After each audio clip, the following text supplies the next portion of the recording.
The second book of Samuel, chapter 1. After the death of Saul, when David had returned from the slaughter of the Amalekites, and David had stayed 2 days in Ziklag. On the third day, behold, a man came out of the camp from Saul, with his clothes torn and earth on his head. When he came to David, he fell to the earth and showed respect. David said to him, "Where do you come from?" He said to him, "I have escaped out of the camp of Israel." David said to him, "How did it go? Please tell me." He answered, "The people have fled from the battle, and many of the people also have fallen and are dead. Saul and Jonathan his son are dead also." David said to the young man who told him, "How do you know that Saul and Jonathan his son are dead?" The young man who told him said, "As I happened by chance on Mount Gilboa, behold, Saul was leaning on his spear, and behold, the chariots and the horsemen followed close behind him. When he looked behind him, he saw me and called to me. I answered, 'Here I am.' He said to me, 'Who are you?' I answered him, 'I am an Amalekite.' He said to me, 'Please stand beside me and kill me, for anguish has taken hold of me because my life lingers in me.' So I stood beside him and killed him, because I was sure that he could not live after he had fallen. I took the crown that was on his head and the bracelet that was on his arm,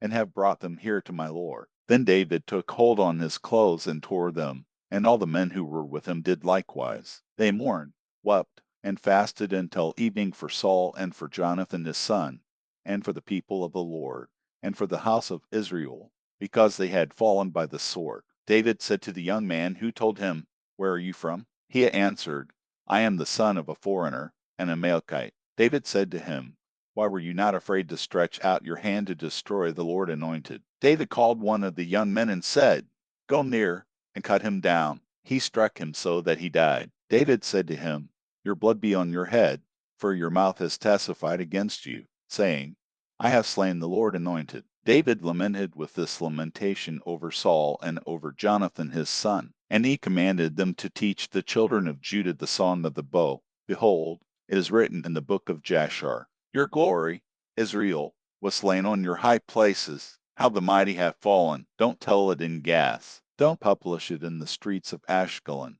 lest the daughters of the Philistines rejoice, lest the daughters of the uncircumcised triumph. You mountains of Gilboa, let there be no dew or rain on you, and no fields of offerings, for there the shield of the mighty was defiled and cast away. The shield of Saul was not anointed with oil. From the blood of the slain, from the fat of the mighty, Jonathan's bow didn't turn back. Saul's sword didn't return empty. Saul and Jonathan were lovely and pleasant in their lives. In their death, they were not divided. They were swifter than eagles. They were stronger than lions. You daughters of Israel, weep over Saul, who clothed you delicately in scarlet, who put ornaments of gold on your clothing. How the mighty have fallen in the middle of the battle. Jonathan was slain on your high places. I am distressed for you, my brother Jonathan. You have been very pleasant to me. Your love to me was wonderful, surpassing the love of women. How the mighty have fallen, and the weapons of war have perished. 2 Samuel chapter 2. After this, David inquired of the Lord, saying, "Shall I go up into any of the cities of Judah?" The Lord said to him, "Go up." David said, "Where shall I go up?" He said, "To Hebron." So David went up there with his 2 wives,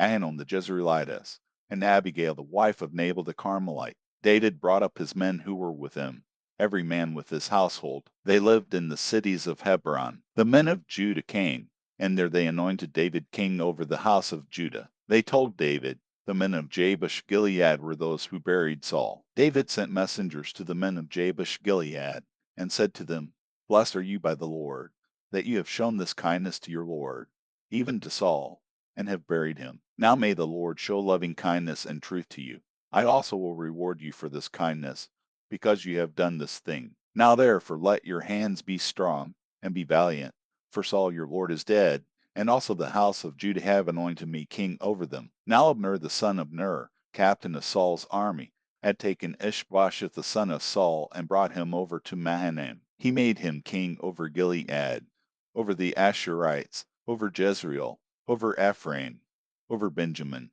and over all Israel. Ishbosheth, Saul's son, was 40 years old when he began to reign over Israel, and he reigned 2 years. But the house of Judah followed David. The time that David was king in Hebron over the house of Judah was 7 years and 6 months. Abner the son of Ner, and the servants of Ishbosheth the son of Saul, went out from Mahanaim to Jibon. Joab the son of Zeruiah and David's servants went out and met them by the pool of Jibon, and they sat down, the one on the one side of the pool and the other on the other side of the pool. Abner said to Joab, "Please let the young men arise and compete before us." Joab said, "Let them arise." Then they arose and went over by number, 12 for Benjamin and for Ishbosheth the son of Saul, and 12 of David's servants. They each caught his opponent by the head and thrust his sword in his fellow's side. So they fell down together. Therefore that place in Jibon was called Helkath Hazarim. The battle was very severe that day, and Abner was beaten, and the men of Israel, before David's servants. The 3 sons of Zeruiah were there, Joab, Abishai, and Asahel. Asahel was as light of foot as a wild gazelle. Asahel pursued Abner. He didn't turn to the right hand or to the left from following Abner. Then Abner looked behind him and said, "Is that you, Asahel?" He answered, "It is." Abner said to him, "Turn away to your right hand or to your left, and grab one of the young men, and take his armor." But Asahel would not turn away from following him. Abner said again to Asahel, "Turn away from following me. Why should I strike you to the ground? How then could I look Joab your brother in the face?" However, he refused to turn away. Therefore Abner with the back end of the spear struck him in the body, so that the spear came out behind him, and he fell down there and died in the same place. As many as came to the place where Asahel fell down and died stood still. But Joab and Abishai pursued Abner. The sun went down when they had come to the hill of Ammah, that lies before Jai by the way of the wilderness of Jibon. The children of Benjamin gathered themselves together after Abner and became one band, and stood on the top of a hill. Then Abner called to Joab and said, "Shall the sword devour forever? Don't you know that it will be bitterness in the latter end? How long will it be then, before you ask the people to return from following their brothers?" Joab said, "As God lives, if you had not spoken, surely then in the morning the people would have gone away, and not each followed his brother." So Joab blew the trumpet, and all the people stood still and pursued Israel no more, and they fought no more. Abner and his men went all that night through the Arabah, and they passed over the Jordan, and went through all Bithron, and came to Mahanaim. Joab returned from following Abner, and when he had gathered all the people together, 19 men of David's and Asahel were missing. But David's servants had struck Benjamin, Abner's men, so that 360 men died. They took up Asahel and buried him in the tomb of his father, which was in Bethlehem. Joab and his men went all night, and the day broke on them at Hebron. 2 Samuel chapter 3. Now there was long war between Saul's house and David's house. David grew stronger and stronger, but Saul's house grew weaker and weaker. Sons were born to David in Hebron. His firstborn was Amnon of Ahinoam the Jezreelitess, and his second, Chilied, of Abigail the wife of Nabal the Carmelite, and the third, Absalom the son of Maacah the daughter of Talmai king of Geshur, and the fourth, Adonijah the son of Haggith, and the fifth, Shephashah the son of Abital, and the sixth, Ethream of Eglah, David's wife. These were born to David in Hebron. While there was war between Saul's house and David's house, Abner made himself strong in Saul's house. Now Saul had a concubine, whose name was Rizpah, the daughter of Aiah. And Ishbosheth said to Abner, "Why have you gone into my father's concubine?" Then Abner was very angry about Ishbosheth's words, and said, "Am I a dog's head that belongs to Judah? Today I show kindness to your father Saul's house, to his brothers, and to his friends, and have not delivered you into the hand of David, and yet you charge me today with a fault concerning this woman. God do so to Abner, and more also, if, as the Lord has sworn to David, I don't do even so to him, to transfer the kingdom from Saul's house, and to set up David's throne over Israel and over Judah, from Dan even to Beersheba." He could not answer Abner another word, because he was afraid of him. Abner sent messengers to David on his behalf, saying, "Whose is the land?" and saying, "Make your alliance with me, and behold, my hand will be with you to bring all Israel around to you." David said, "Good, I will make a treaty with you, but one thing I require of you. That is, you will not see my face unless you first bring Michal, Saul's daughter, when you come to see my face. David sent messengers to Ishbosheth, Saul's son, saying, Deliver me my wife Michal, whom I was given to marry for 100 foreskins of the Philistines. Ishbosheth sent and took her from her husband, Paltiel the son of Laish. Her husband went with her, weeping as he went, and followed her to Bahurim. Then Abner said to him, Go, return. And he returned. Abner had communication with the elders of Israel, saying, In times past, you sought for David to be king over you. Now then do it, for the Lord has spoken of David, saying, By the hand of my servant David, I will save my people Israel out of the hand of the Philistines, and out of the hand of all their enemies. Abner also spoke in the ears of Benjamin,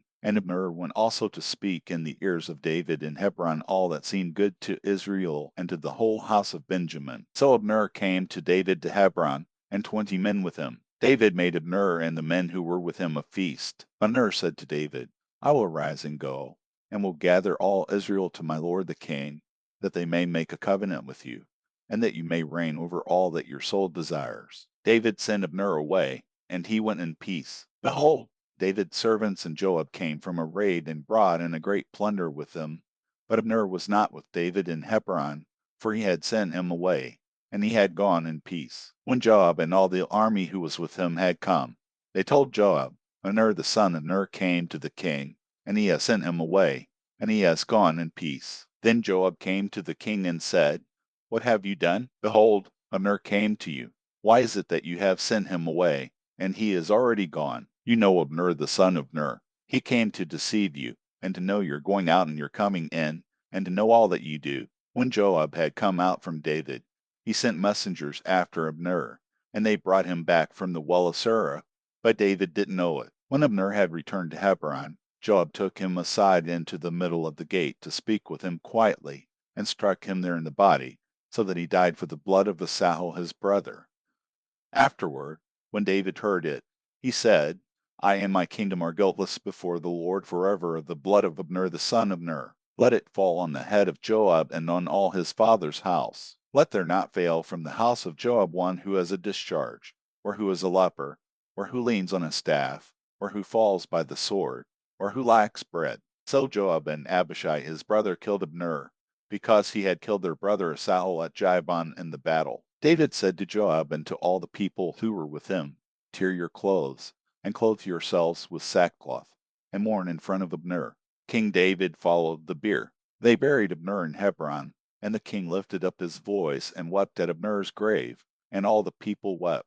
The king lamented for Abner, and said, Should Abner die as a fool dies? Your hands weren't bound, and your feet weren't put into fetters. As a man falls before the children of iniquity, so you fell. All the people wept again over him. All the people came to urge David to eat bread while it was yet day.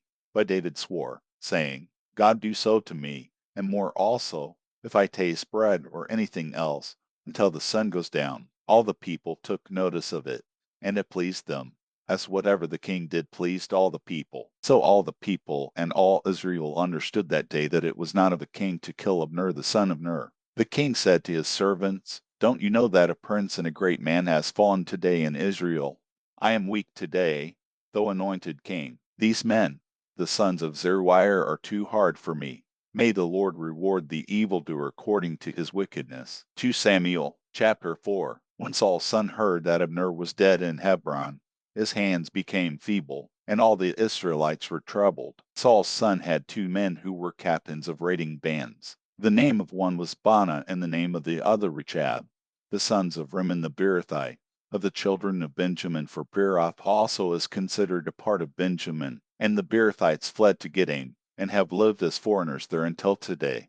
Now Jonathan, Saul's son, had a son who was lame in his feet. He was 5 years old when the news came about Saul and Jonathan out of Jezreel, and his nurse picked him up and fled. As she hurried to flee, he fell and became lame. His name was Mephibosheth. The sons of Rimmon the Beerothite, Rechab and Baanah, went out and came at about the heat of the day to the house of Ishbosheth as he took his rest at noon. They came there into the middle of the house as though they would have fetched wheat, and they struck him in the body, and Rechab and Baanah his brother escaped. Now when they came into the house as he lay on his bed in his bedroom, they struck him, killed him, beheaded him, and took his head, and went by the way of the Arabah all night. They brought the head of Ishbosheth to David to Hebron, and said to the king, Behold, the head of Ishbosheth, the son of Saul, your enemy, who sought your life. The Lord has avenged my lord the king today of Saul and of his offspring. David answered Rechab and Baanah his brother,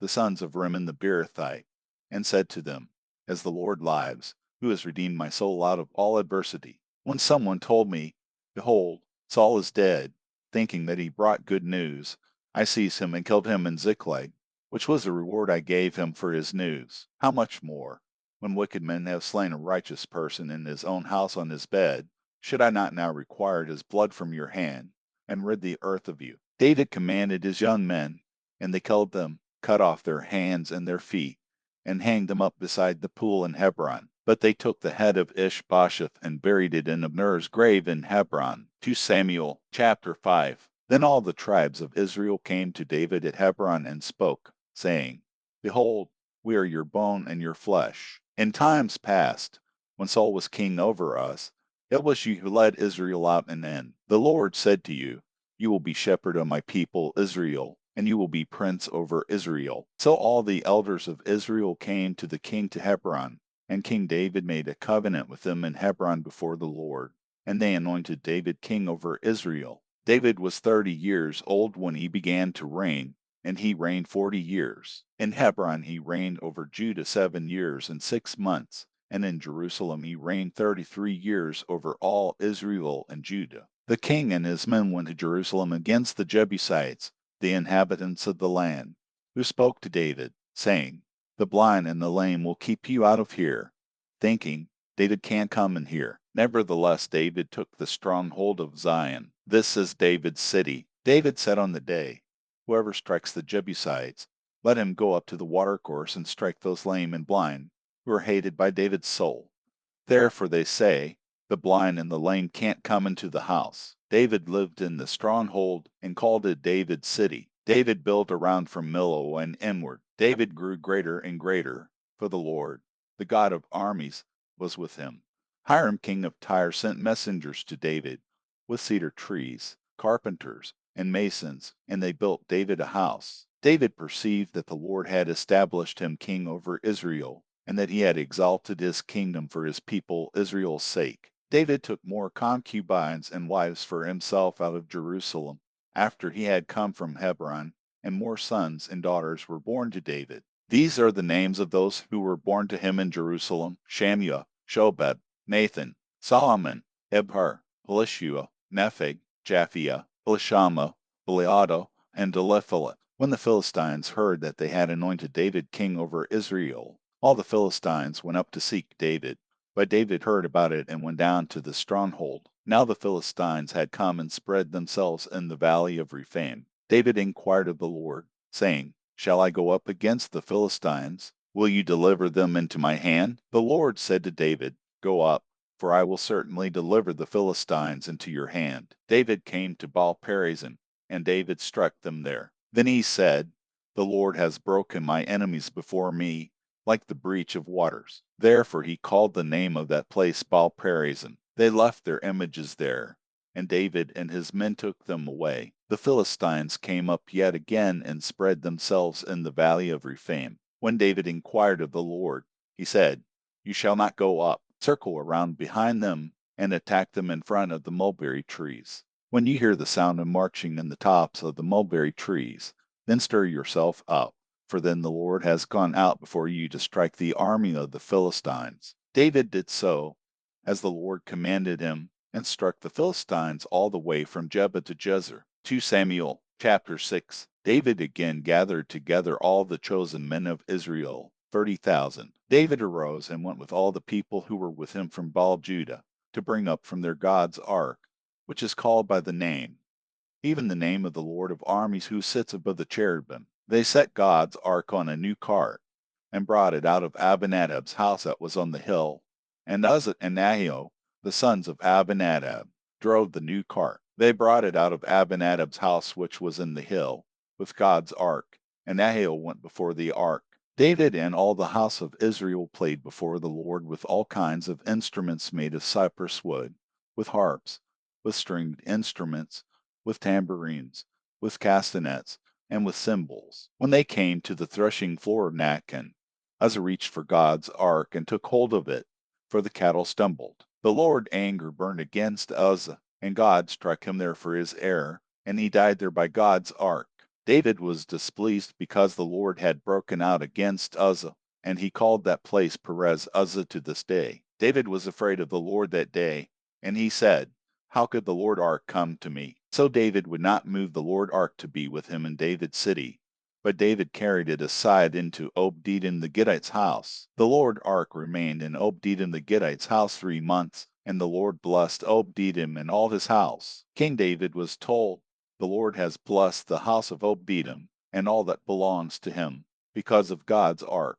So David went and brought up God's ark from the house of Obed-Edom into David's city with joy. When those who bore the Lord ark had gone 6 paces, he sacrificed an ox and a fattened calf. David danced before the Lord with all his might, and David was clothed in a linen ephod. So David and all the house of Israel brought up the Lord ark with shouting and with the sound of the trumpet. As the Lord ark came into David's city, Michal the daughter of Saul looked out through the window and saw King David leaping and dancing before the Lord, and she despised him in her heart. They brought in the Lord ark, and set it in its place in the middle of the tent that David had pitched for it. And David offered burnt offerings and peace offerings before the Lord. When David had finished offering the burnt offering and the peace offerings, he blessed the people in the name of the Lord of armies. He gave to all the people, even among the whole multitude of Israel, both to men and women, to every one a portion of bread, dates, and raisins. So all the people departed, each to his own house. Then David returned to bless his household. Michal the daughter of Saul came out to meet David, and said, "How glorious the king of Israel was today, who uncovered himself today in the eyes of his servants' maids, as one of the vain fellows shamelessly uncovers himself." David said to Michal, "It was before the Lord, who chose me above your father, and above all his house, to appoint me prince over the people of the Lord, over Israel. Therefore I will celebrate before the Lord. I will be yet more undignified than this, and will be worthless in my own sight. But the maids of whom you have spoken will honor me." Michal the daughter of Saul had no child to the day of her death. 2 Samuel chapter 7. When the king lived in his house, and the Lord had given him rest from all his enemies all around, the king said to Nathan the prophet, "See now, I dwell in a house of cedar, but God's ark dwells within curtains." Nathan said to the king, "Go, do all that is in your heart, for the Lord is with you." That same night the Lord word came to Nathan, saying, "Go and tell my servant David, the Lord says, should you build me a house for me to dwell in? For I have not lived in a house since the day that I brought the children of Israel up out of Egypt, even to this day, but have moved around in a tent and in a tabernacle. In all places in which I have walked with all the children of Israel, did I say a word to any one from the tribes of Israel whom I commanded to be shepherd of my people Israel, saying, why have you not built me a house of cedar? Now therefore tell my servant David this, the Lord of armies says, I took you from the sheep pen, from following the sheep, to be prince over my people, over Israel. I have been with you wherever you went, and have cut off all your enemies from before you. I will make you a great name, like the name of the great ones who are in the earth. I will appoint a place for my people Israel, and will plant them, that they may dwell in their own place and be moved no more. The children of wickedness will not afflict them any more,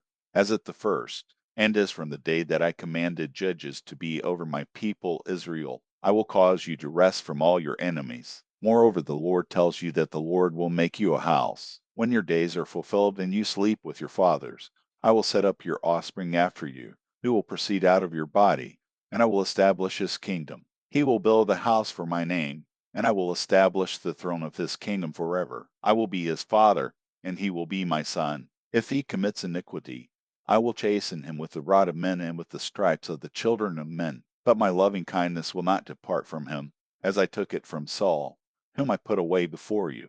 Your house and your kingdom will be made sure forever before you. Your throne will be established forever. Nathan spoke to David all these words, and according to all this vision. Then David the king went in and sat before the Lord, and he said, Who am I, Lord God, and what is my house, that ye have brought me this far? This was yet a small thing in your eyes, Lord God, but you have spoken also of your servant's house for a great while to come, and this among men. Lord God, what more can David say to you? For you know your servant, Lord God, for your word's sake, and according to your own heart. You have worked all this greatness to make your servant know it. Therefore you are great, Lord God, for there is no one like you, neither is there any God besides you, according to all that we have heard with our ears. What one nation in the earth is like your people, even like Israel, whom God went to redeem to himself for a people, and to make himself a name, and to do great things for you, and awesome things for your land, before your people, whom you redeemed to yourself out of Egypt, from the nations and their gods. You established for yourself your people Israel to be your people forever, and you, Lord, became their God. Now, Lord God, the word that you have spoken concerning your servant, and concerning his house, confirm it forever, and do as you have spoken. Let your name be magnified forever, saying, The Lord of armies is God over Israel, and the house of your servant David will be established before you. For you, Lord of armies, the God of Israel, have revealed to your servant, saying, I will build you a house. Therefore your servant has found in his heart to pray this prayer to you. Now, O Lord God, your God, and your words are truth, and you have promised this good thing to your servant. Now therefore, let it please you to bless the house of your servant, that it may continue forever before you, for you, Lord God, have spoken it. Let the house of your servant be blessed forever with your blessing. 2 Samuel chapter 8. After this, David struck the Philistines and subdued them. And David took the bridle of the mother city out of the hand of the Philistines. He defeated Moab, and measured them with the line, making them to lie down on the ground. And he measured 2 lines to put to death, and 1 full line to keep alive. The Moabites became servants to David, and brought tribute.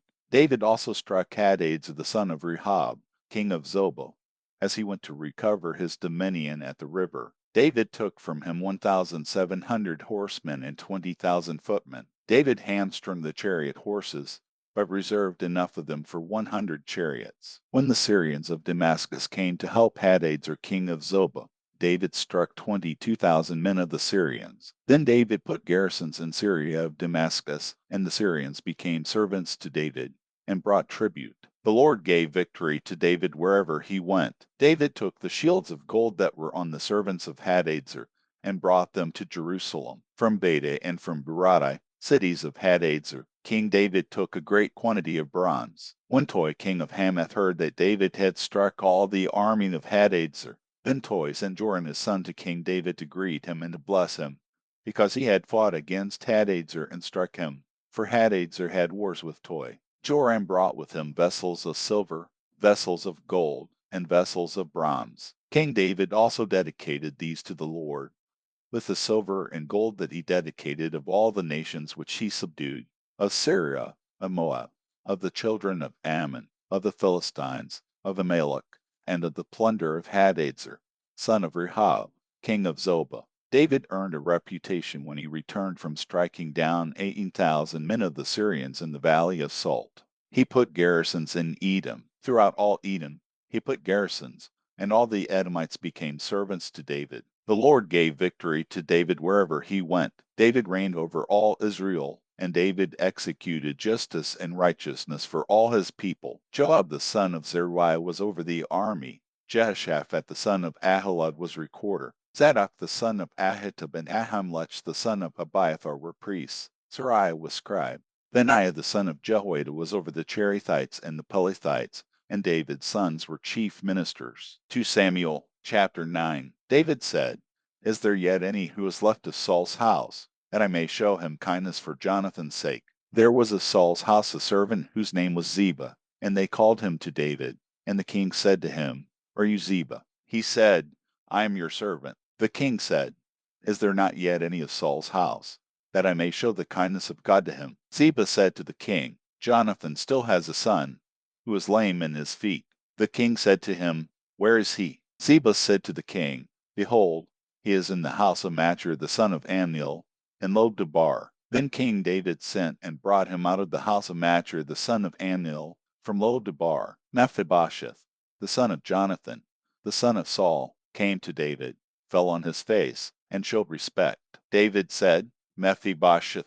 He answered, Behold, your servant. David said to him, Don't be afraid, for I will surely show you kindness for Jonathan your father's sake, and will restore to you all the land of Saul your father. You will eat bread at my table continually. He bowed down and said, What is your servant, that you should look at such a dead dog as I am? Then the king called to Ziba, Saul's servant, and said to him, All that belonged to Saul and to all his house I have given to your master's son. Till the land for him you, your sons, and your servants. Bring in the harvest, that your master's son may have bread to eat. But Mephibosheth your master's son will always eat bread at my table. Now Ziba had 15 sons and 20 servants. Then Ziba said to the king, According to all that my lord the king commands his servant, so your servant will do. So Mephibosheth ate at the king's table like one of the king's sons. Mephibosheth had a young son, whose name was Micah. All who lived in Ziba's house were servants to Mephibosheth.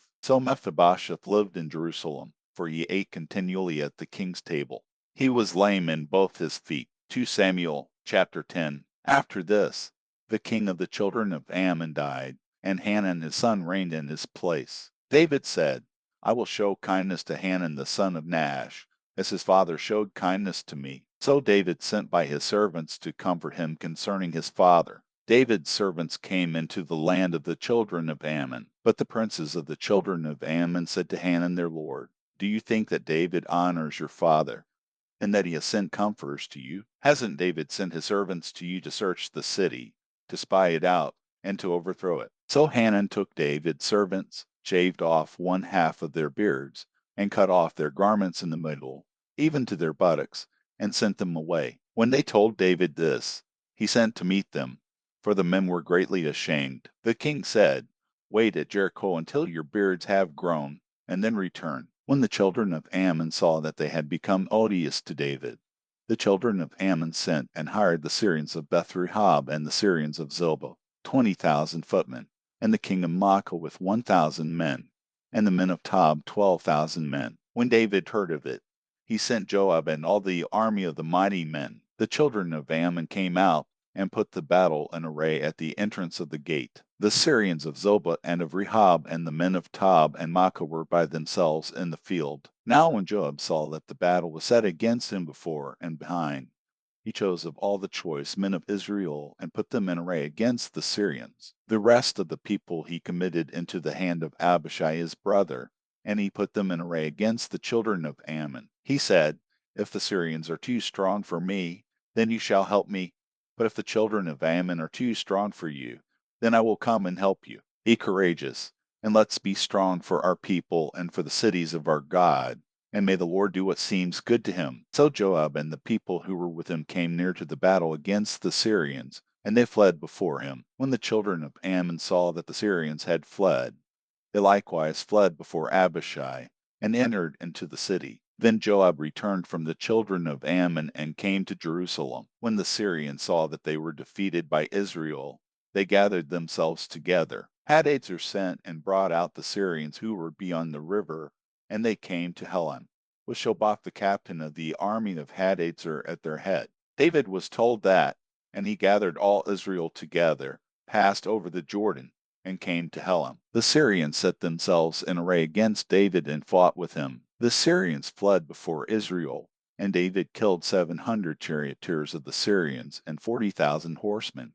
and struck Shobach the captain of their army, so that he died there. When all the kings who were servants to Hadaezer saw that they were defeated before Israel, they made peace with Israel and served them. So the Syrians were afraid to help the children of Ammon any more. 2 Samuel chapter 11. At the return of the year, at the time when kings go out, David sent Joab and his servants with him, and all Israel, and they destroyed the children of Ammon and besieged Rabbah. But David stayed at Jerusalem. At evening, David arose from his bed and walked on the roof of the king's house. From the roof, he saw a woman bathing, and the woman was very beautiful to look at. David sent and inquired after the woman. One said, Isn't this Bathsheba, the daughter of Beliam, Uriah the Hittite's wife? David sent messengers, and took her, and she came unto him. And he lay with her, for she was purified from her uncleanness, and she returned to her house. The woman conceived, and she sent and told David,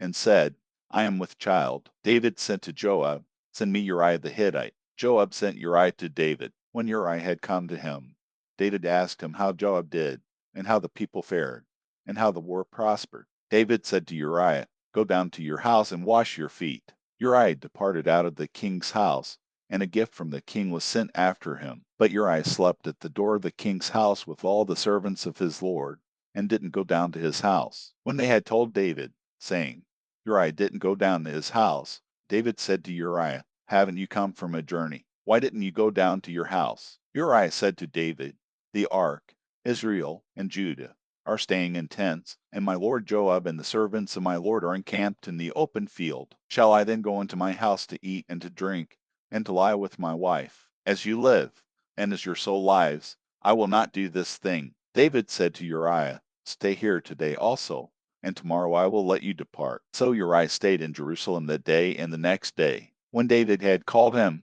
he ate and drank before him, and he made him drunk. At evening, he went out to lie on his bed with the servants of his lord, but didn't go down to his house. In the morning, David wrote a letter to Joab and sent it by the hand of Uriah. He wrote in the letter, saying, Send Uriah to the forefront of the hottest battle, and retreat from him, that he may be struck and die. When Joab kept watch on the city, he assigned Uriah to the place where he knew that valiant men were. The men of the city went out and fought with Joab. Some of the people fell, even of David's servants, and Uriah the Hittite died also. Then Joab sent and told David all the things concerning the war. And he commanded the messenger, saying, When you have finished telling all the things concerning the war to the king, it shall be that, if the king's wrath arise, and he asks you, Why did you go so near to the city to fight? Didn't you know that they would shoot from the wall? Who struck Abimelech the son of Jerubbesheth? Didn't a woman cast an upper millstone on him from the wall, so that he died at Thebez? Why did you go so near the wall? Then you shall say,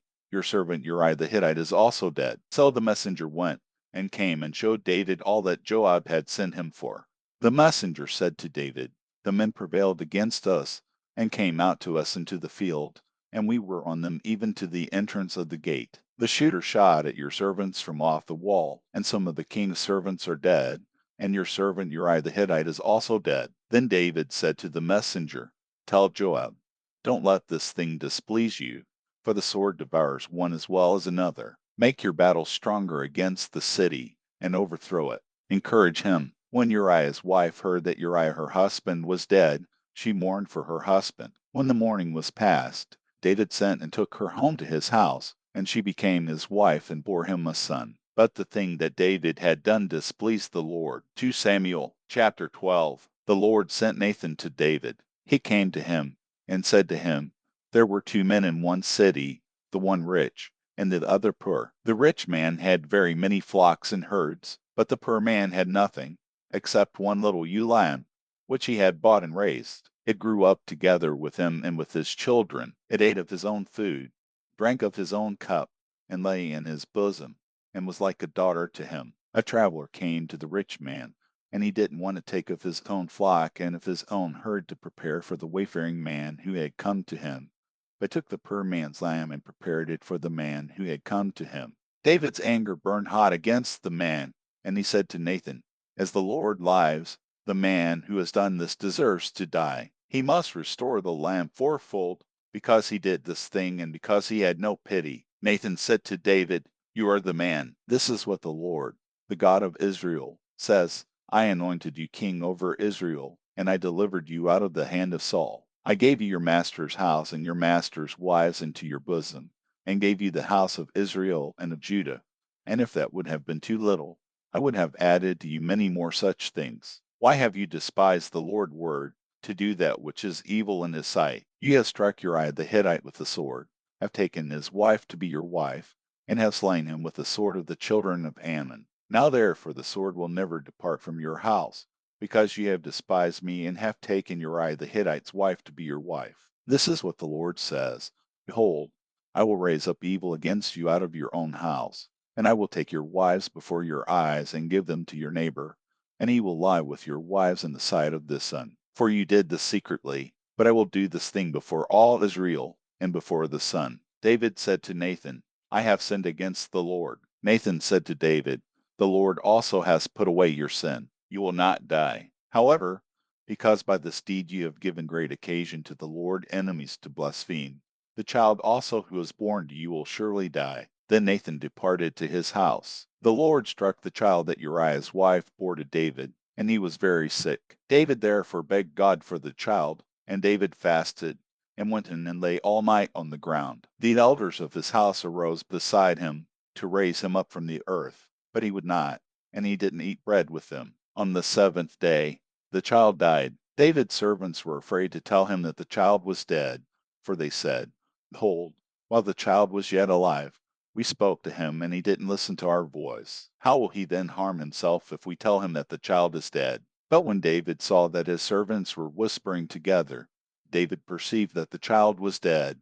And David said to his servants, "Is the child dead?" They said, "He is dead." Then David arose from the earth, and washed and anointed himself, and changed his clothing, and he came into the Lord's house, and worshipped. Then he came to his own house, and when he requested, they set bread before him, and he ate. Then his servants said to him, "What is this that you have done? You fasted and wept for the child while he was alive, but when the child was dead, you rose up and ate bread." He said, "While the child was yet alive, I fasted and wept, for I said, who knows whether the Lord will not be gracious to me, that the child may live? But now he is dead. Why should I fast? Can I bring him back again? I will go to him, but he will not return to me." David comforted Bathsheba his wife, and went into her, and lay with her. She bore a son, and he called his name Solomon. The Lord loved him, and he sent by the hand of Nathan the prophet, and he named him Jedidiah, for the Lord's sake. Now Joab fought against Rabbah of the children of Ammon, and took the royal city. Joab sent messengers to David, and said, "I have fought against Rabbah. Yes, I have taken the city of waters. Now therefore gather the rest of the people together, and encamp against the city, and take it, lest I take the city, and it be called by my name." David gathered all the people together, and went to Rabbah, and fought against it, and took it. He took the crown of their king from off his head, and its weight was a talent of gold, and in it were precious stones, and it was set on David's head. He brought a great quantity of plunder out of the city. He brought out the people who were in it, and put them to work under saws, under iron picks, under axes of iron, and made them go to the brick kiln. And he did so to all the cities of the children of Ammon. Then David and all the people returned to Jerusalem. 2 Samuel chapter 13. After this, Absalom the son of David had a beautiful sister, whose name was Tamar, and Amnon the son of David loved her. Amnon was so troubled that he became sick because of his sister Tamar, for she was a virgin, and it seemed hard to Amnon to do anything to her. But Amnon had a friend whose name was Jonadab the son of Shimea, David's brother, and Jonadab was a very subtle man. He said to him, "Why, son of the king, are you so sad from day to day? Won't you tell me?" Amnon said to him, "I love Tamar, my brother Absalom's sister." Jonadab said to him, "Lay down on your bed and pretend to be sick. When your father comes to see you, tell him, 'Please let my sister Tamar come and give me bread to eat, and prepare the food in my sight, that I may see it and eat it from her hand.'" So Amnon lay down and faked being sick. When the king came to see him,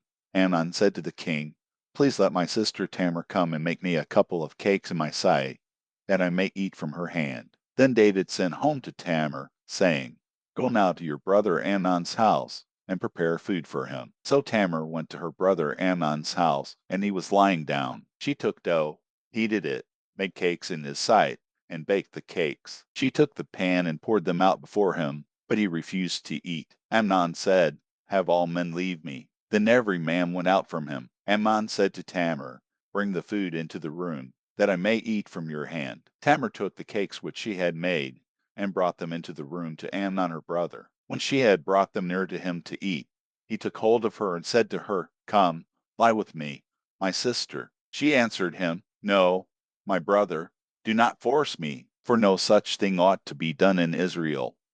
Don't you do this folly. As for me, where would I carry my shame? And as for you, you will be as one of the fools in Israel. Now therefore, please speak to the king, for he will not withhold me from you." However, he would not listen to her voice, but being stronger than she, he forced her and lay with her.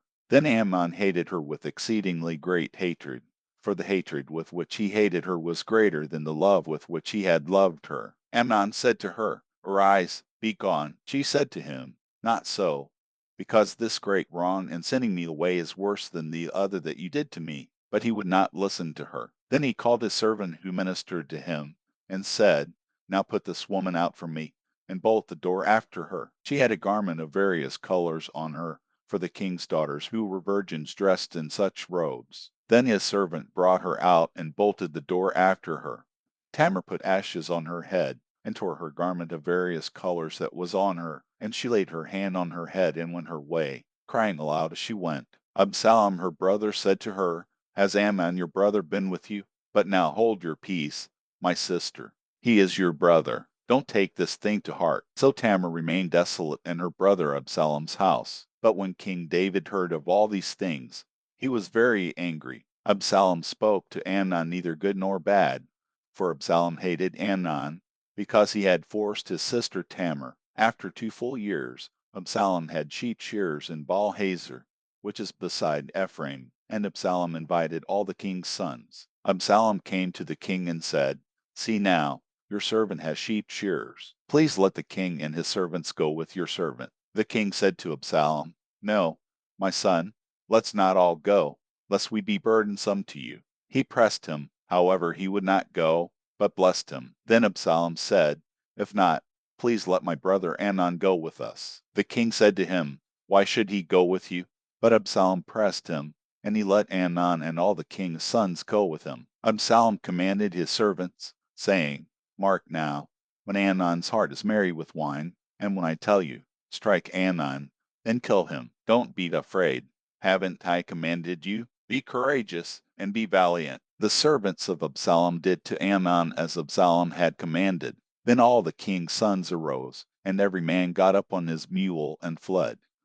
While they were on the way, the news came to David, saying, Absalom has slain all the king's sons, and there is not one of them left. Then the king arose, and tore his garments, and lay on the earth, and all his servants stood by with their clothes torn. Jonadab the son of Shimea, David's brother, answered, Don't let my lord suppose that they have killed all the young men, the king's sons, for Amnon only is dead. For by the appointment of Absalom this has been determined from the day that he forced his sister Tamar. Now therefore don't let my lord the king take the thing to his heart, to think that all the king's sons are dead, for only Amnon is dead. But Absalom fled. The young man who kept the watch lifted up his eyes and looked, and behold, many people were coming by way of the hillside behind him. Jonadab said to the king, Behold, the king's sons are coming. It is as your servant said. As soon as he had finished speaking, behold, the king's sons came, and lifted up their voices and wept. The king also and all his servants wept bitterly. But Absalom fled and went to Talmai the son of Ammihur, king of Geshur. David mourned for his son every day. So Absalom fled and went to Geshur, and was there 3 years. King David longed to go out to Absalom, for he was comforted concerning Amnon, since he was dead. 2 Samuel chapter 14. Now Joab the son of Zeruiah perceived that the king's heart was toward Absalom. Joab sent to Tekoa, and brought a wise woman from there,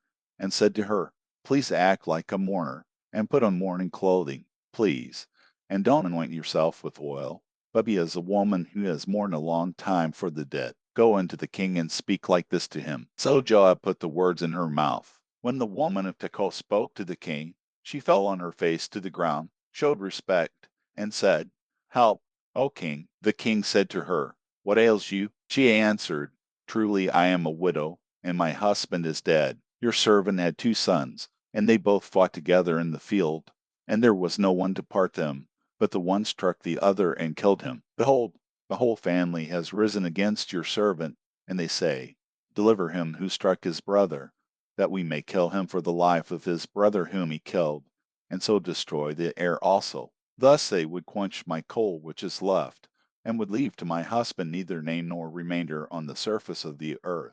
The king said to the woman, Go to your house, and I will give a command concerning you. The woman of Tekoa said to the king, My lord, O king, may the iniquity be on me, and on my father's house, and may the king and his throne be guiltless. The king said, Whoever says anything to you, bring him to me, and he will not bother you any more. Then she said, Please let the king remember the Lord your God, that the avenger of blood destroy not any more, lest they destroy my son. He said, As the Lord lives, not one hair of your son shall fall to the earth. Then the woman said, Please let your servant speak a word to my lord the king. He said, Say on. The woman said, Why then have you devised such a thing against the people of God? For in speaking this word the king is as one who is guilty, and that the king does not bring home again his banished one. For we must die, and are like water spilled on the ground, which can't be gathered up again, neither does God take away life, but devises means, that he who is banished not be an outcast from him. Now therefore, seeing that I have come to speak this word to my lord the king, it is because the people have made me afraid. Your servant said, I will now speak to the king. It may be that the king will perform the request of his servant, for the king will hear, to deliver his servant out of the hand of the man who would destroy me and my son together out of the inheritance of God. Then your servant said, Please let the word of my lord the king bring rest, for as an angel of God, so is my lord the king to discern good and bad. May the Lord, your God, be with you. Then the king answered the woman, Please don't hide anything from me that I ask you. The woman said, Let my lord the king now speak. The king said, Is the hand of Joab with you in all this? The woman answered, As your soul lives, my lord the king, no one can turn to the right hand or to the left from anything that my lord the king has spoken, for your servant Joab urged me, and he put all these words in the mouth of your servant. Your servant Joab has done this thing to change the face of the matter. My lord is wise, according to the wisdom of an angel of God, to know all things that are in the earth. The king said to Joab, Behold now, I have granted this thing. Go therefore, and bring the young man Absalom back. Joab fell to the ground on his face, showed respect, and blessed the king. Joab said, Today your servant knows that I have found favor in your sight, my lord, O king, and that the king has performed the request of his servant. So Joab arose and went to Jeshurun, and brought Absalom to Jerusalem. The king said, Let him return to his own house, but let him not see my face. So Absalom returned to his own house, and didn't see the king's face. Now in all Israel there was no one to be so much praised as Absalom for his beauty. From the sole of his foot even to the crown of his head there was no defect in him. When he cut the hair of his head, now it was at every year's end that he cut it, because it was heavy on him. Therefore he cut it. He weighed the hair of his head at 200 shekels, after the king's weight. 3 sons were born to Absalom, and 1 daughter, whose name was Tamar. She was a woman with a beautiful face. Absalom lived 2 full years in Jerusalem, and he didn't see the king's face. Then Absalom sent for Joab, to send him to the king, but he would not come to him. Then he sent again a second time, but he would not come. Therefore he said to his servants, Behold, Joab's field is near mine, and he has barley there. Go and set it on fire. So Absalom's servants set the field on fire. Then Joab arose and came to Absalom to his house, and said to him, Why have your servants set my field on fire? Absalom answered Joab, Behold, I sent to you, saying, Come here, that I may send you to the king, to say, Why have I come from Jeshurun? It would be better for me to be there still. Now therefore, let me see the king's face, and if there is iniquity in me, let him kill me. So Joab came to the king and told him,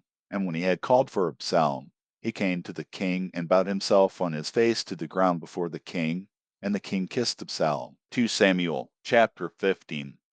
After this, Absalom prepared a chariot and horses for himself, and 50 men to run before him. Absalom rose up early, and stood beside the way of the gate. When any man had a suit which should come to the king for judgment, then Absalom called to him, and said, What city are you from? He said, Your servant is of one of the tribes of Israel. Absalom said to him, Behold, your matters are good and right, but there is no man deputized by the king to hear you. Absalom said moreover, Oh that I were made judge in the land, that every man who has any suit or cause might come to me, and I would do him justice. It was so, that when any man came near to bow down to him, he stretched out his hand, took hold of him, and kissed him. Absalom did this sort of thing to all Israel who came to the king for judgment. So Absalom stole the hearts of the men of Israel. At the end of 40 years, Absalom said to the king, Please let me go and pay my vow, which I have vowed to the Lord. in Hebron. For your servant vowed a vow while I stayed at Jeshurun in Syria, saying, If the Lord shall indeed bring me again to Jerusalem, then I will serve the Lord. The king said to him, Go in peace. So he arose and went to Hebron. But Absalom sent spies throughout all the tribes of Israel, saying, As soon as you hear the sound of the trumpet, then you shall say, Absalom is king in Hebron. 200 men went with Absalom out of Jerusalem, who were invited, and went in their simplicity, and they didn't know anything. Absalom sent for Ahithophel the Gilonite, David's counselor, from his city, even from Gilo, while he was offering the sacrifices. The conspiracy was strong, for the people increased continually with Absalom. A messenger came to David, saying, The hearts of the men of Israel are after Absalom. David said to all his servants who were with him at Jerusalem, Arise, let's flee, or else none of us will escape from Absalom. Hurry to depart, lest he overtake us quickly and bring down evil on us, and strike the city with the edge of the sword. The king's servant said to the king, Behold, your servants are ready to do whatever my lord the king chooses. The king went out, and all his household after him. The king left him women, who were concubines, to keep the house. The king went out, and all the people after him, and they stayed in Beth Merhak. All his servants passed on beside him, and all the Cherethites, and all the Pelethites, and all the Gadites, 600 men who came after him from Gath, passed on before the king. Then the king said to Ittai the Gittite, Why do you also go with us? Return, and stay with the king, for you are a foreigner and also an exile. Return to your own place, whereas you came but yesterday. Should I today make you go up and down with us, since I go where I may? Return, and take back your brothers. Mercy and truth be with you. Then I answered the king and said, As the Lord lives, and as my lord the king lives, surely in what place my lord the king is, whether for death or for life, your servant will be there also. David said to Ittai, Go and pass over. Then I the Gittite passed over, and all his men, and all the little ones who were with him. All the country wept with a loud voice, and all the people passed over. The king also himself passed over the brook Kidron, and all the people passed over toward the way of the wilderness. Behold, Zadok also came, and all the Levites with him, bearing the ark of the covenant of God, and they set down God's ark. And Abiathar went up until all the people finished passing out of the city. The king said to Zadok, Carry God's ark back into the city. If I find favor in the Lord's eyes, he will bring me again, and show me both it and his habitation. But if he says, I have no delight in you, behold, here I am. Let him do to me as seems good to him. The king said also to Zadok the priest, Aren't you a seer? Return into the city in peace, and your 2 sons with you, Ahimaaz your son and Jonathan the son of Abiathar. Behold, I will stay at the fords of the wilderness until word comes from you to inform me. Zadok therefore and Abiathar carried God's ark to Jerusalem again, and they stayed there. David went up by the ascent of the Mount of Olives, and wept as he went up, and he had his head covered and went barefoot. All the people who were with him each covered his head, and they went up, weeping as they went up. Someone told David, saying, Ahithophel is among the conspirators with Absalom. David said, Lord, please turn the counsel of Ahithophel into foolishness. When David had come to the top, where God was worshipped, behold, Hushai the archite came to meet him with his tunic torn and earth on his head. David said to him, If you pass on with me, then you will be a burden to me. But if you return to the city, and tell Absalom, I will be your servant, O king, as I have been your father's servant in time past, so I will now be your servant.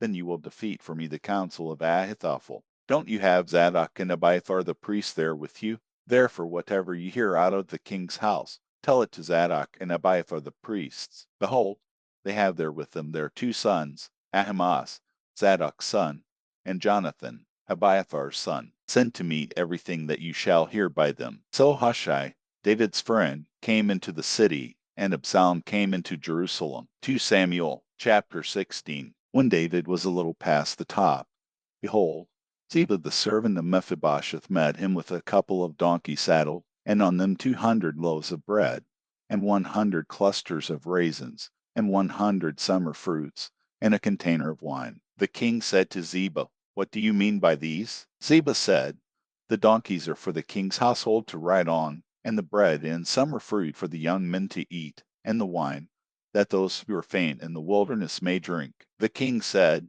Where is your master's son? Ziba said to the king, Behold, he is staying in Jerusalem. For he said, Today the house of Israel will restore me the kingdom of my father. Then the king said to Ziba, Behold, all that belongs to Mephibosheth is yours. Ziba said, I bow down. Let me find favor in your sight, my lord, O king. When King David came to Bahurim, behold, a man of the family of Saul's house came out, whose name was Shimei, the son of Jerah. He came out and cursed as he came. He cast stones at David and at all the servants of King David, and all the people and all the mighty men were on his right hand and on his left. Shimei said when he cursed, be gone, you man of blood and wicked fellow. The Lord has returned on you all the blood of Saul's house, in whose place you have reigned. The Lord has delivered the kingdom into the hand of Absalom your son. Behold, you are caught by your own mischief, because you are a man of blood. Then Abishai the son of Zeruiah said to the king, Why should this dead dog curse my lord the king? Please let me go over and take off his head. The king said, What have I to do with you, you sons of Zeruiah? Because he curses, and because the Lord has said to him, Curse David. Who then shall say, Why have you done so? David said to Abishai and to all his servants, Behold, my son, who came out of my bowels, seeks my life. How much more this Benjamite now? Leave him alone, and let him curse, for the Lord has invited him. It may be that the Lord will look on the wrong done to me, and that the Lord will repay me good for the cursing of me today. So David and his men went by the way, and Shimei went along on the hillside opposite him and cursed as he went, threw stones at him, and threw dust. The king and all the people who were with him arrived weary, and he refreshed himself there. Absalom and all the people, the men of Israel, came to Jerusalem, and Ahithophel with him. When Hushai the Archite, David's friend, had come to Absalom, Hushai said to Absalom, Long live the king! Long live the king! Absalom said to Hushai, Is this your kindness to your friend? Why didn't you go with your friend? Hushai said to Absalom, No, but whomever the Lord and this people and all the men of Israel have chosen, I will be his, and I will stay with him. Again, whom should I serve? Shouldn't I serve in the presence of his son? As I have served in your father's presence, so I will be in your presence. Then Absalom said to Ahithophel, Give your counsel what we shall do. Ahithophel said to Absalom, Go into your father's concubines that he has left to keep the house. Then all Israel will hear that you are abhorred by your father. Then the hands of all who are with you will be strong. So they spread a tent for Absalom on the top of the house, and Absalom went into his father's concubines in the sight of all Israel. The counsel of Ahithophel, which he gave in those days, was as if a man inquired at the inner sanctuary of God. All the counsel of Ahithophel was like this both with David and with Absalom. 2 Samuel chapter 17. Moreover, Ahithophel said to Absalom, Let me now choose 12,000 men, and I will arise and pursue after David tonight.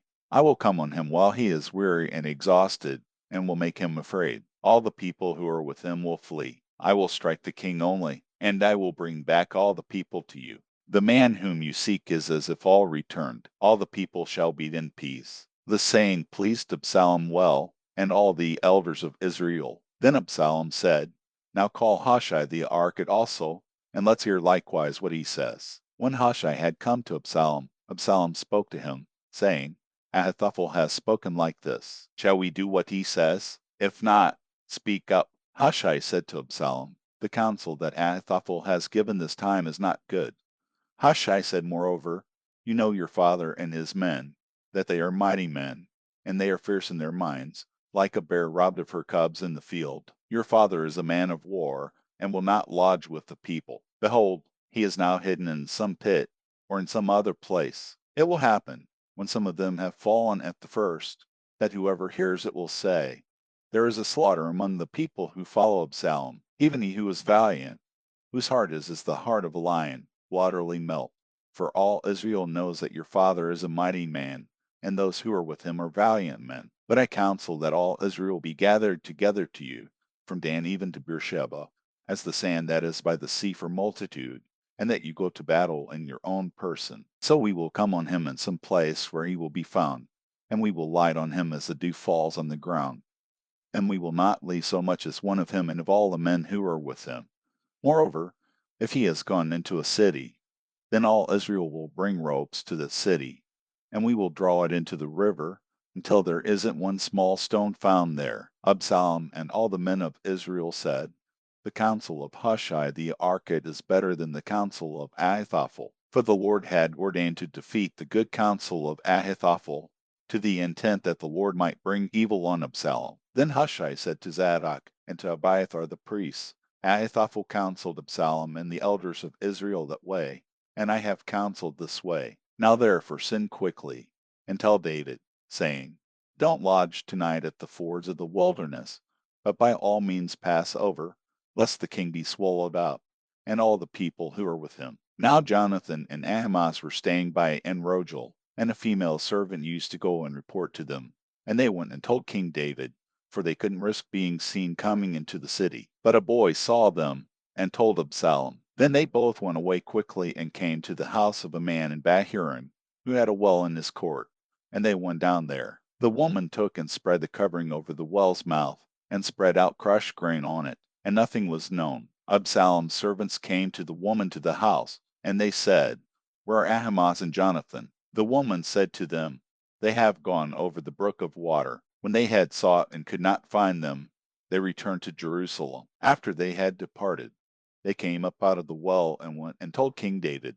And they said to David, arise and pass quickly over the water, for thus has Ahithophel counseled against you. Then David arose, and all the people who were with him, and they passed over the Jordan. By the morning light there lacked not one of them who had not gone over the Jordan. When Ahithophel saw that his counsel was not followed, he saddled his donkey, arose, and went home to his city, set his house in order, and hanged himself, and he died, and was buried in the tomb of his father. Then David came to Mahanaim. Absalom passed over the Jordan, he and all the men of Israel with him. Absalom set Amasa over the army instead of Joab. Now Amasa was the son of a man whose name was Itha the Israelite, who went into Abigail the daughter of Nahash, sister to Zeruiah, Joab's mother. Israel and Absalom encamped in the land of Gilead. When David had come to Mahanaim, Shobai the son of Nahash of Rabbah of the children of Ammon, and Machir the son of Amiel of Lodebar, and Barzillai the Gileadite of Rogelim, brought beds, basins, earthen vessels, wheat, barley, meal, parched grain, beans, lentils, roasted grain, honey, butter, sheep, and cheese of the herd, for David and for the people who were with him to eat. For they said, the people are hungry, weary, and thirsty in the wilderness. 2 Samuel chapter 18. David counted the people who were with him, and set captains of thousands and captains of hundreds over them. David sent the people out, a third part under the hand of Joab, and a third part under the hand of Abishai the son of Zeruiah, Joab's brother, and a third part under the hand of Ittai the Gittite. The king said to the people, I will also surely go out with you myself. But the people said, you shall not go out, for if we flee away, they will not care for us, neither if half of us die, will they care for us. But you are worth 10,000 of us. Therefore now it is better that you are ready to help us out of the city. The king said to them, I will do what seems best to you. The king stood beside the gate, and all the people went out by hundreds and by thousands. The king commanded Joab and Abishai and Ittai, saying, deal gently for my sake with the young man Absalom. All the people heard when the king commanded all the captains concerning Absalom. So the people went out into the field against Israel, and the battle was in the forest of Ephraim. The people of Israel were struck there before David's servants, and there was a great slaughter there that day of 20,000 men. For the battle was there spread over the surface of all the country, and the forest devoured more people that day than the sword devoured. Absalom happened to meet David's servants. Absalom was riding on his mule, and the mule went under the thick boughs of a great oak, and his head caught hold of the oak, and he was hanging between the sky and earth, and the mule that was under him went on. A certain man saw it, and told Joab, and said, behold, I saw Absalom hanging in an oak. Joab said to the man who told him, behold, you saw it, and why didn't you strike him there to the ground? I would have given you 10 pieces of silver and a sash. The man said to Joab, though I should receive 1,000 pieces of silver in my hand, I still wouldn't stretch out my hand against the king's son, For in our hearing the king commanded you and Abishai and Ittai, saying, Beware that no one touch the young man Absalom. Otherwise, if I had dealt falsely against his life, and there is no matter hidden from the king, then you yourself would have set yourself against me. Then Joab said, I'm not going to wait like this with you. He took 3 darts in his hand and thrust them through Absalom's heart while he was still alive in the middle of the oak. 10 young men who bore Joab's armor surrounded and struck Absalom and killed him. Joab blew the trumpet, and the people returned from pursuing after Israel, for Joab held the people back. They took Absalom and cast him into a great pit in the forest, and raised over him a very great heap of stones. Then all Israel fled, each to his own tent. Now Absalom in his lifetime had taken and reared up for himself the pillar which is in the king's valley, for he said, I have no son to keep my name in memory. He called the pillar after his own name. It is called Absalom's monument to this day. Then Ahimaaz the son of Zadok said, Let me now run and carry the king news, how the Lord has avenged him of his enemies. Joab said to him, You must not be the bearer of news today, but you must carry news another day. But today you must carry no news, because the king's son is dead. Then Joab said to the Cushite, Go, tell the king what you have seen. The Cushite bowed himself to Joab and ran. Then Ahimaaz the son of Zadok said yet again to Joab, But come what may, please let me also run after the Cushite. Joab said, Why do you want to run, my son, since you will have no reward for the news? But come what may, he said, I will run. He said to him, Run. Then Ahimaaz ran by the way of the plain, and outran the Cushite. Now David was sitting between the 2 gates, and the watchman went up to the roof of the gate to the wall, and lifted up his eyes and looked, and, behold, a man running alone. The watchman shouted and told the king. The king said, If he is alone, there is news in his mouth. He came closer and closer. The watchman saw another man running, and the watchman called to the gatekeeper and said, Behold, a man running alone. The king said, He also brings news. The watchman said, I think the running of the first one is like the running of Ahimaaz the son of Zadok. The king said, He is a good man, and comes with good news. Ahimaaz called and said to the king, All is well. He bowed himself before the king with his face to the earth, and said, Blessed is the Lord your God, who has delivered up the men who lifted up their hand against my lord the king. The king said, Is it well with the young man Absalom? Ahimaaz answered, When Joab sent the king's servant, even me your servant, I saw a great tumult, but I don't know what it was. The king said, Come and stand here. He came and stood still. Behold, the Cushite came. The Cushite said, Good news for my lord the king, for the Lord has avenged you today of all those who rose up against you. The king said to the Cushite, Is it well with the young man Absalom? The Cushite answered, May the enemies of my lord the king, and all who rise up against you to do you harm, be as that young man is. The king was much moved, and went up to the room over the gate, and wept. As he went, he said, My son Absalom, my son Absalom, I wish I had died instead of you. Absalom, my son, my son. 2 Samuel chapter 19. Joab was told, Behold, the king weeps and mourns for Absalom. The victory that day was turned into mourning among all the people, for the people heard it said that day, The king grieves for his son. The people sneaked into the city that day, as people who are ashamed steal away when they flee in battle. The king covered his face, and the king cried with a loud voice, My son Absalom, Absalom, my son, my son. Joab came into the house to the king, and said, Today you have shamed the faces of all your servants who today have saved your life, and the lives of your sons and of your daughters, and the lives of your wives, and the lives of your concubines, and that you love those who hate you and hate those who love you. For you have declared today that princes and servants are nothing to you. For today I perceive that if Absalom had lived and we had all died today, then it would have pleased you well. Now therefore rise, go out and speak to comfort your servants. For I swear by the Lord, if you don't go out, not a man will stay with you this night. That would be worse to you than all the evil that has happened to you from your youth until now. Then the king arose and sat in the gate. The people were all told, Behold, the king is sitting in the gate. All the people came before the king. Now Israel had fled every man to his tent. All the people were at strife throughout all the tribes of Israel, saying, The king delivered us out of the hand of our enemies, and he saved us out of the hand of the Philistines, and now he has fled out of the land from Absalom. Absalom, whom we anointed over us, is dead in battle. Now therefore, why don't you speak a word of bringing the king back?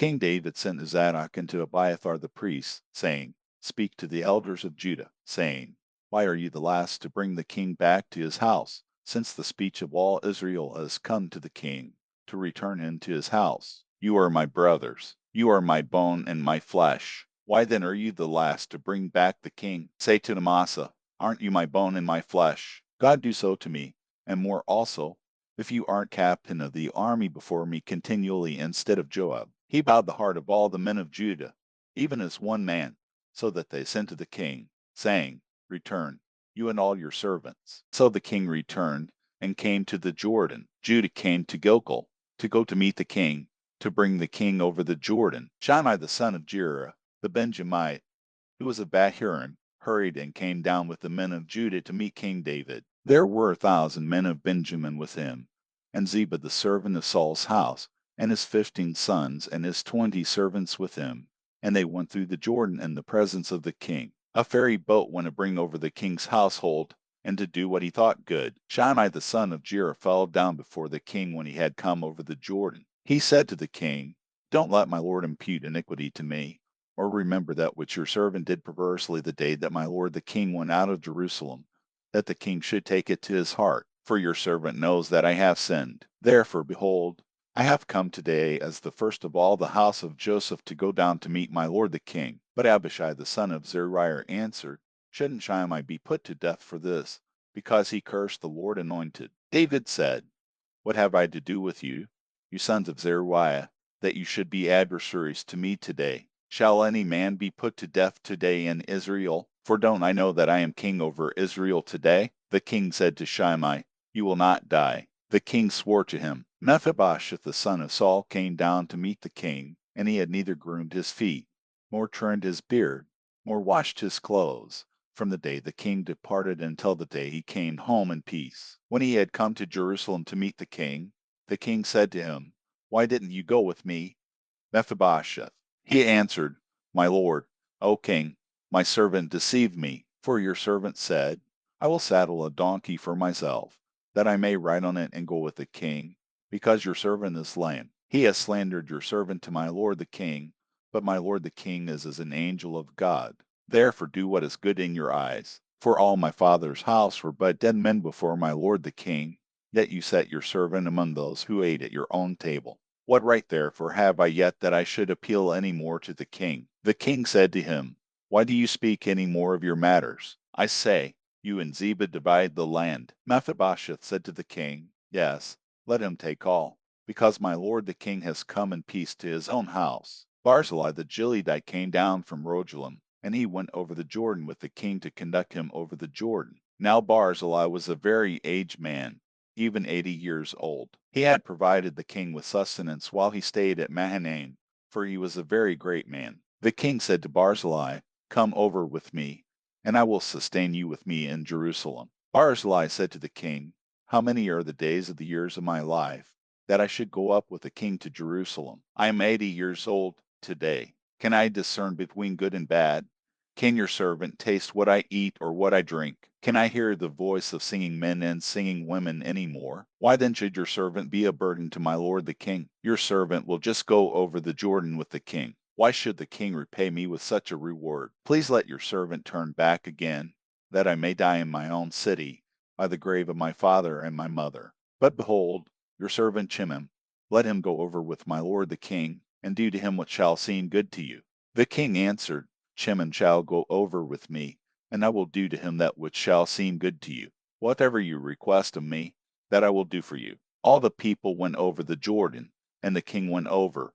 Then the king kissed Barzillai and blessed him, and he returned to his own place. So the king went over to Gilgal, and Chimham went over with him. All the people of Judah brought the king over, and also half the people of Israel. Behold, all the men of Israel came to the king, and said to the king, Why have our brothers the men of Judah stolen you away, and brought the king and his household over the Jordan, and all David's men with him? All the men of Judah answered the men of Israel, Because the king is a close relative to us. Why then are you angry about this matter? Have we eaten at all at the king's cost, or has he given us any gift? The men of Israel answered the men of Judah, and said, We have 10 parts in the king, and we have also more claim to David than you. Why then did you despise us, that our advice should not be first had in bringing back our king? The words of the men of Judah were fiercer than the words of the men of Israel. 2 Samuel chapter 20. There happened to be there a wicked fellow, whose name was Sheba the son of Bichri, a Benjamite, and he blew the trumpet, and said, We have no portion in David, neither have we inheritance in the son of Jesse. Every man to his tents, Israel. So all the men of Israel went up from following David, and followed Sheba the son of Bichri, but the men of Judah joined with their king, from the Jordan even to Jerusalem. David came to his house at Jerusalem, and the king took the 10 women as concubines, whom he had left to keep the house, and put them in custody and provided them with sustenance, but didn't go into them. So they were shut up to the day of their death, living in widowhood. Then the king said to Amasa, Call me the men of Judah together within 3 days, and be here present. So Amasa went to call the men of Judah together, but he stayed longer than the set time which had been appointed to him. David said to Abishai, Now Sheba the son of Bichri will do us more harm than Absalom did. Take your lord's servants and pursue after him, lest he get himself fortified cities, and escape out of our sight. Joab's men went out after him with the Cherethites, the Pelethites, and all the mighty men, and they went out of Jerusalem to pursue Sheba the son of Bichri. When they were at the great stone which is in Jabon, Amasa came to meet them. Joab was clothed in his apparel of war that he had put on, and on it was a sash with a sword fastened on his waist in its sheath. And as he went along it fell out. Joab said to Amasa, Is it well with you, my brother? Joab took Amasa by the beard with his right hand to kiss him. But Amasa took no heed to the sword that was in Joab's hand. So he struck him with it in the body, and shed out his bowels to the ground, and didn't strike him again, and he died. Joab and Abishai his brother pursued Sheba the son of Bichri. One of Joab's young men stood by him, and said, He who favors Joab, and he who is for David, let him follow Joab. Amasa lay wallowing in his blood in the middle of the highway. When the man saw that all the people stood still, he carried Amasa out of the highway into the field, and cast a garment over him when he saw that everyone who came by him stood still. When he was removed out of the highway, all the people went on after Joab to pursue Sheba the son of Bichri. He went through all the tribes of Israel to Abel, to Beth-maachah, and all the Berites. They were gathered together, and went also after him. They came and besieged him in Abel of Beth-maachah, and they cast up a mountain against the city, and it stood against the rampart, and all the people who were with Joab battered the wall to throw it down. Then a wise woman cried out of the city, Here, here, please say to Joab, Come near here, that I may speak with you. He came near to her, and the woman said, Are you Joab? He answered, I am. Then she said to him, Hear the words of your servant. He answered, I'm listening. Then she spoke, saying, They used to say in old times, They shall surely ask counsel at Abel. And so they settled the matter. I am among those who are peaceable and faithful in Israel. You seek to destroy a city and a mother in Israel. Why will you swallow up the Lord's inheritance? Joab answered, far be it from me, that I should swallow up or destroy. The matter is not so. But a man of the hill country of Ephraim, Sheba the son of Bichri by name, has lifted up his hand against the king, even against David. Just deliver him, and I will depart from the city. The woman said to Joab, Behold, his head will be thrown to you over the wall. Then the woman went to all the people in her wisdom. They cut off the head of Sheba the son of Bichri, and threw it out to Joab. He blew the trumpet, and they were dispersed from the city, every man to his tent. Then Joab returned to Jerusalem to the king. Now Joab was over all the army of Israel, and I, the son of Jehoiada, was over the Cherethites and over the Pelethites. Adoram was over the men subject to forced labor. Joshaphat the son of Ahilud was the recorder. Sheba was scribe. Zadok and Abiathar were priests. And Dira the Jerite was chief minister to David. 2 Samuel chapter 21. There was a famine in the days of David for 3 years, year after year. And David sought the face of the Lord. The Lord said, It is for Saul, and for his bloody house, because he put the Gibeonites to death. The king called the Gibeonites and said to them, Now the Gibeonites were not of the children of Israel, but of the remnant of the Amorites, And the children of Israel had sworn to them, and Saul sought to kill them in his zeal for the children of Israel and Judah. And David said to the Gibeonites, What should I do for you? And with what should I make atonement, that you may bless the Lord inheritance? The Gibeonites said to him, It is no matter of silver or gold between us and Saul or his house, neither is it for us to put any man to death in Israel. He said, I will do for you whatever you say. They said to the king, The man who consumed us and who plotted against us, that we should be destroyed from remaining in any of the borders of Israel. Let 7 men of his sons be delivered to us, and we will hang them up to the Lord in Gibeah of Saul, the chosen of the Lord. The king said, I will give them. But the king spared Mephibosheth the son of Jonathan the son of Saul, because of the Lord oath that was between them, between David and Jonathan the son of Saul. But the king took the 2 sons of Rizpah the daughter of Aiah,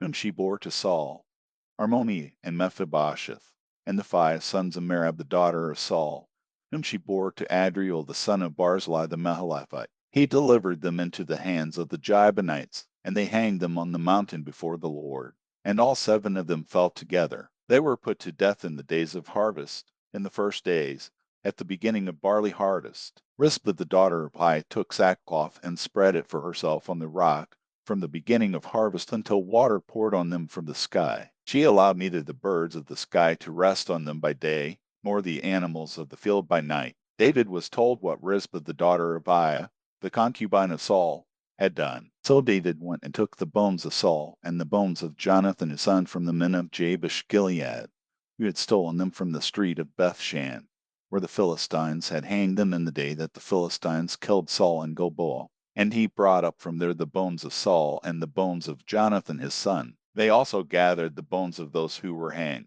They buried the bones of Saul and Jonathan his son in the country of Benjamin and Zelah, in the tomb of Kish his father, and they performed all that the king commanded.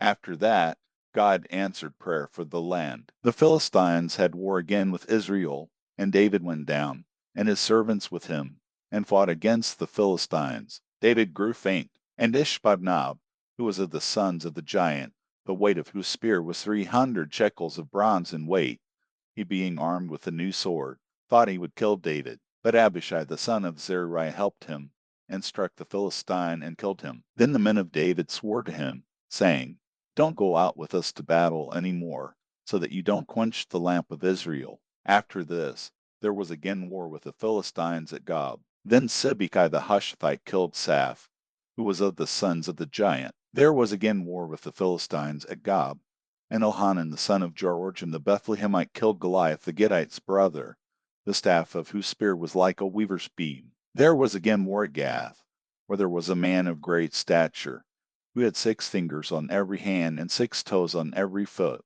24 in number, and he also was born to the giant. When he defied Israel, Jonathan the son of Shimei, David's brother, killed him. These 4 were born to the giant in Gath, and they fell by the hand of David and by the hand of his servants. 2 Samuel chapter 22. David spoke to the Lord the words of this song in the day that the Lord delivered him out of the hand of all his enemies, and out of the hand of Saul. And he said, The Lord is my rock, my fortress, and my deliverer, even mine. God is my rock in whom I take refuge, my shield, and the horn of my salvation, my high tower, and my refuge, my Savior, who saved me from violence. I call on the Lord, who is worthy to be praised. So shall I be saved from my enemies. For the waves of death surrounded me. The floods of ungodliness made me afraid. The cords of Sheol were around me. The snares of death caught me. In my distress, I called on the Lord. Yes, I called to my God. He heard my voice out of his temple. My cry came into his ears. Then the earth shook and trembled. The foundations of heaven quaked and were shaken, because he was angry. Smoke went up out of his nostrils. Consuming fire came out of his mouth. Coals were kindled by it. He bowed the heavens also, and came down. Thick darkness was under his feet. He rode on a cherub and flew. Yes, he was seen on the wings of the wind. He made darkness a shelter around himself, gathering of waters, and thick clouds of the skies. At the brightness before him, coals of fire were kindled. The Lord thundered from heaven. The Most High uttered his voice. He sent out arrows and scattered them, lightning and confused them. Then the channels of the sea appeared. The foundations of the world were laid bare by the Lord rebuke. At the blast of the breath of his nostrils, he sent from on high, and he took me. He drew me out of many waters. He delivered me from my strong enemy, from those who hated me, for they were too mighty for me. They came on me in the day of my calamity, but the Lord was my support. He also brought me out into a large place. He delivered me, because he delighted in me. The Lord rewarded me according to my righteousness. He rewarded me according to the cleanness of my hands. For I have kept the Lord's ways, and have not wickedly departed from my God. For all his ordinances were before me. As for his statutes, I didn't depart from them. I was also perfect toward him. I kept myself from my iniquity. Therefore the Lord has rewarded me according to my righteousness, according to my cleanness in his eyesight. With the merciful you will show yourself merciful. With the perfect man you will show yourself perfect. With the pure you will show yourself pure. With the crooked you will show yourself shrewd. You will save the afflicted people, but your eyes are on the arrogant, that you may bring them down. For you are my lamp, Lord. The Lord will light up my darkness. For by you I run against a troop.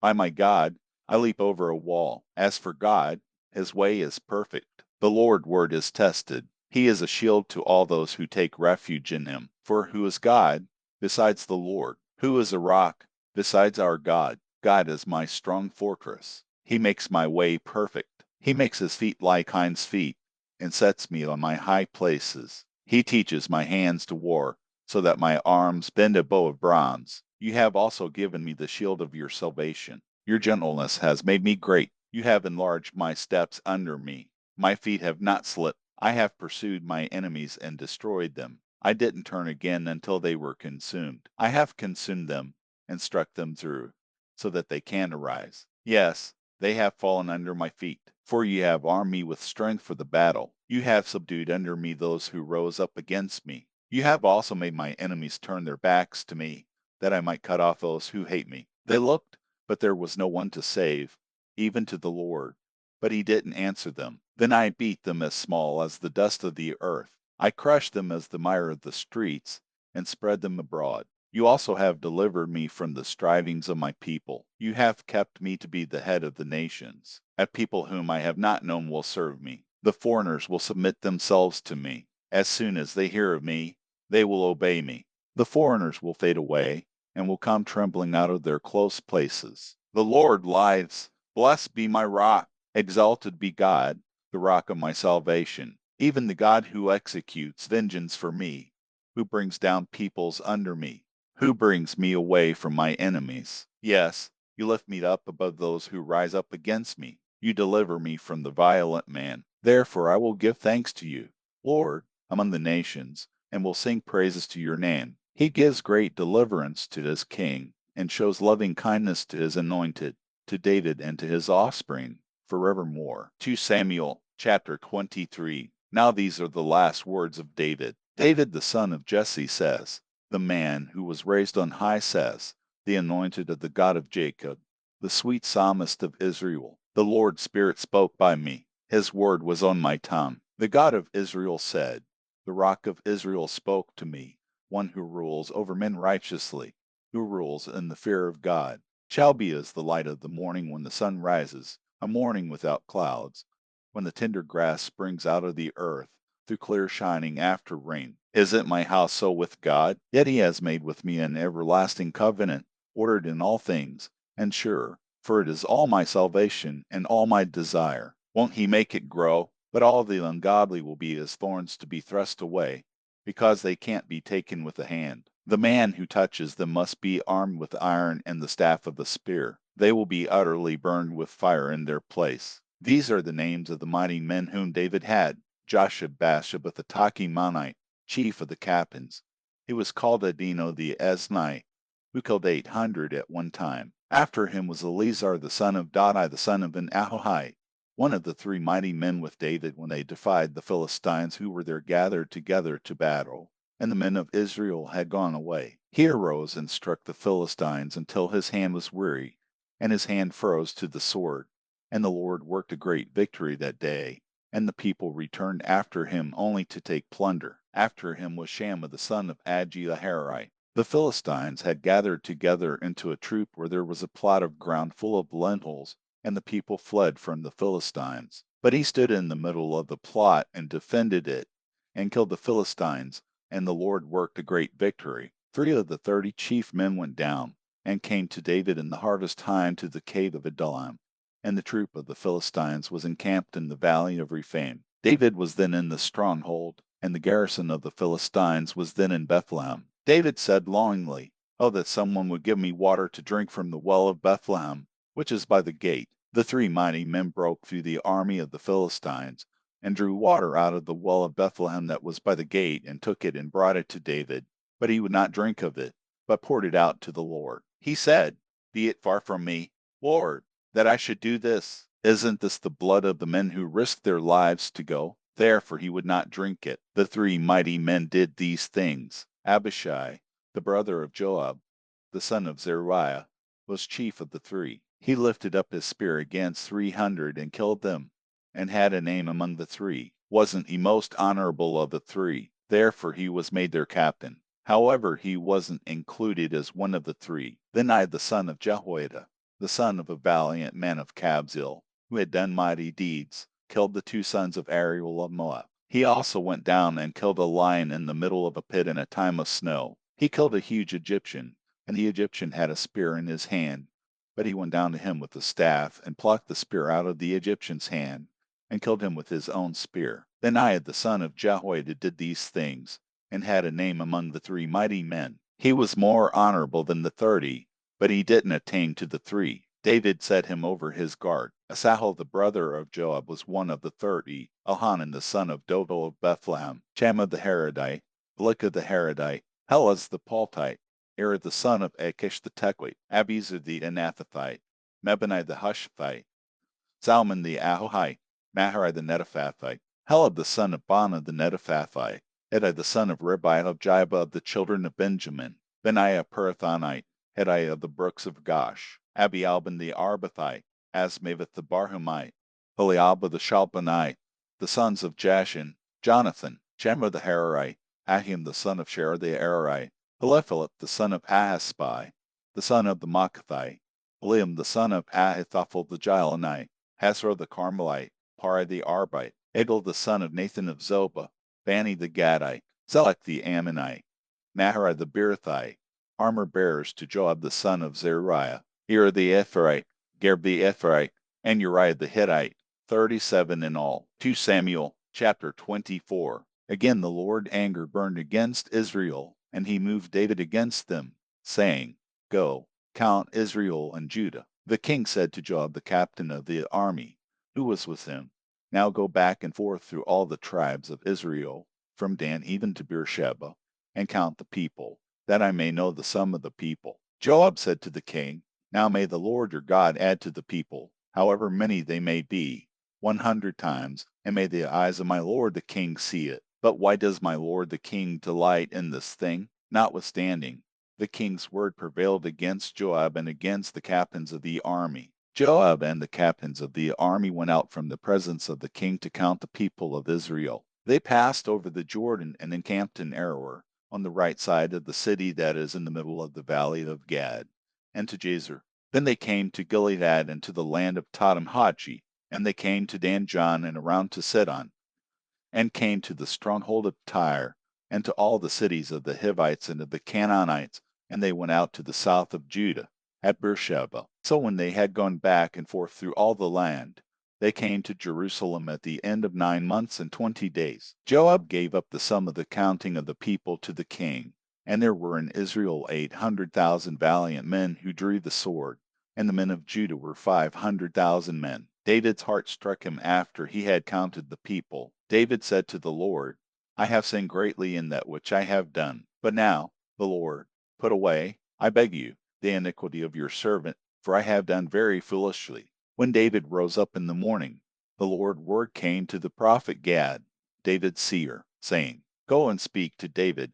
The Lord says, I offer you 3 things. Choose one of them, that I may do it to you." So Gad came to David, and told him, saying, Shall 7 years of famine come to you in your land? Or will you flee 3 months before your foes while they pursue you? Or shall there be 3 days' pestilence in your land? Now answer, and consider what answer I shall return to him who sent me. David said to Gad, I am in distress. Let us fall now into the Lord's hand, for his mercies are great. Let me not fall into man's hand. So the Lord sent a pestilence on Israel from the morning even to the appointed time, and 70,000 men died of the people from Dan even to Beersheba. When the angel stretched out his hand toward Jerusalem to destroy it, the Lord relented of the disaster, and said to the angel who destroyed the people, It is enough. Now withdraw your hand. The Lord angel was by the threshing floor of Aaron the Jebusite. David spoke to the Lord when he saw the angel who struck the people, and said,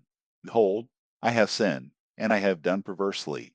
But these sheep, what have they done? Please let your hand be against me and against my father's house. Gad came that day to David and said to him, Go up, build an altar to the Lord on the threshing floor of Aaron the Jebusite. David went up according to the saying of Gad, as the Lord commanded. Araunah looked out, and saw the king and his servants coming on toward him. Then Araunah went out and bowed himself before the king with his face to the ground. Araunah said, Why has my lord the king come to his servant? David said, To buy your threshing floor, to build an altar to the Lord, that the plague may be stopped from afflicting the people. Araunah said to David, Let my lord the king take and offer up what seems good to him. Behold, the cattle for the burnt offering, and the threshing sledges, and the yokes of the oxen for the wood. All this, O king, does Araunah give to the king. Araunah said to the king, May the Lord your God accept you. The king said to Araunah, No, but I will most certainly buy it from you for a price. I will not offer burnt offerings to the Lord my God which cost me nothing. So David bought the threshing floor and the oxen for 50 shekels of silver. David built an altar to the Lord there, and offered burnt offerings and peace offerings. So the Lord was entreated for the land, and the plague was removed from Israel.